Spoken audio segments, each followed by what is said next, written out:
안녕하세요. 대한성공회 청주 산남교회 오동균 신부입니다.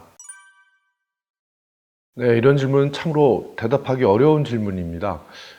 성공의 정체성은 대개 어떤 한 사건으로 또는 하나의 신조로 또는 어떤 한 사람의 신학으로 설명하기가 어려운데, 그 이유는 지금도 성공회는 무엇인가, 교회는 무엇인가, 이것을 묻고 있는 종교이기 때문에 그렇습니다.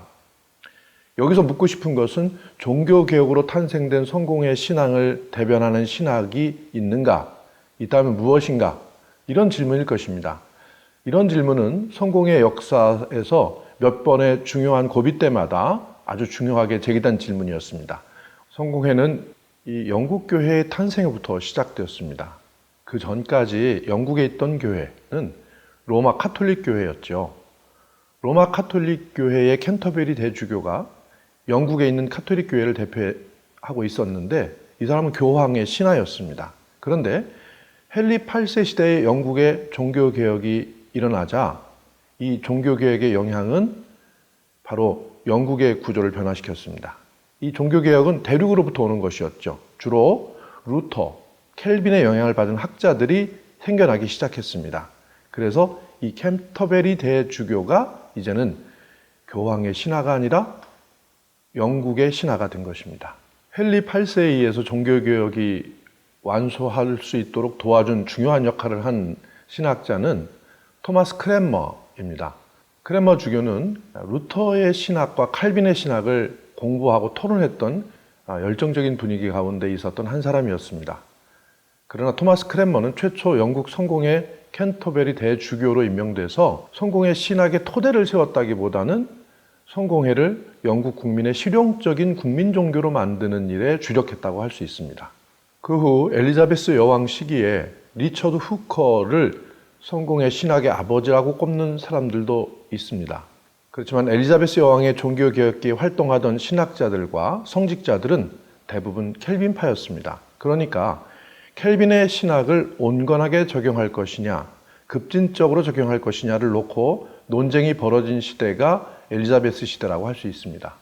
엘리자베스 여왕이 죽고 제임스 1세에 의해서 스튜어트 왕조가 이어지는데, 주로 의회를 장악하는 주류들이 켈빈파였습니다.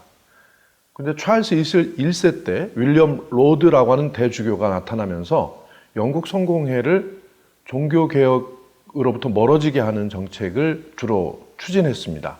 그래서 이 로드 주교가 추진했던 운동을 고교회 운동이라고 하는데, 이것은 그때 당시 국가를 지배했던 의회파와는 굉장히 대립되어 있던 운동이었습니다. 이 두 가지 운동이 종교개혁을 완성하는 시기에 아주 치열하게 다투었다고 할 수 있겠습니다.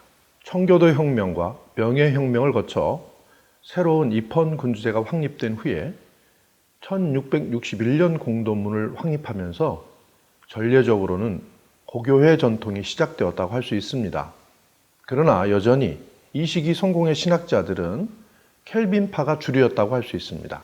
다만 이때 아르미니안주의 같은 영향을 입은 로드파 고교회가 등장하였고, 논쟁은 그 이후에도 계속 지속되었습니다.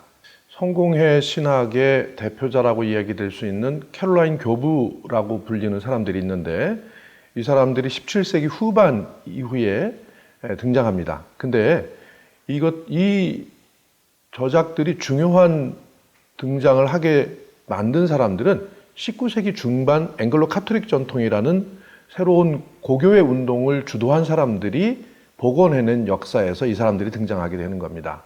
즉, 현대 성공회에서 자주 등장하는 성공의 역사 속의 신학자들 대부분이 19세기 후반의 고교회파 운동에 의해서 다시 복원된 역사였다고 이야기할 수 있겠습니다. 이렇게 성공회에는 켈빈파를 주류로 하는 종교개혁적 흐름과 여기에서 멀어지려는 고교회파 흐름이 존재했다고 할 수 있습니다. 이 두 기둥을 양축으로 서로 논쟁하고 갈등하면서 발전한 것이 성공의 신학이라고 할 수 있습니다. 종교개혁 초기 켈빈의 영향 아래 있던 국외 추방파가 있었습니다. 엘리자베스 시대 신학자들 대부분은 이런 국외 추방파가 돌아와서 켈빈의 신앙주의를 공부한 이 사람들이 주도했기 때문에 이 시대에 가장 기념비적인 작품은 39개 신조라고 할 수가 있겠습니다. 이 1571년의 39개 신조는 후에 웨스트민스터 신앙고백과 비교해 보아도 종교개혁적 신학의 구조에 전혀 손색이 없을 정도입니다.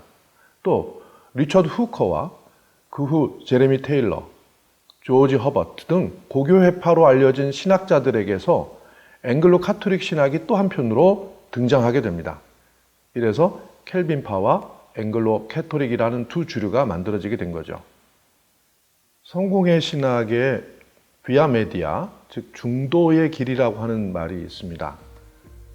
그렇지만 이 두 흐름이 기계적으로 혼합된 것을 비아 메디아라고 하지 않고 긴장관계의 균형이라는 말로 그 성격을 규정하는 것이 더 좋을 것입니다.